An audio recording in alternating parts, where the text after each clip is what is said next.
1990లో release అయిన ప్రతిబంధ్ సినిమాలో child artist గా తెరంగేట్రం చేసిన అల్లు శిరీష్ కెరియర్ లో చెప్పుకోదగ్గ సినిమా ఇప్పటి వరకు రాలేదు.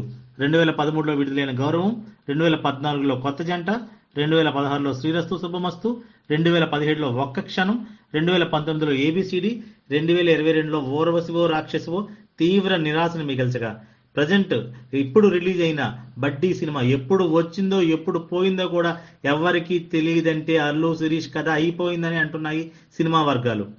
ఎంతో మందికి సినిమాలు తీసి లైఫ్ ఇచ్చిన అల్లు అరవింద్ సొంత కొడుకుని హీరోగా నిలబెట్టడంలో పూర్తిగా ఫెయిల్ అయిపోయాడు.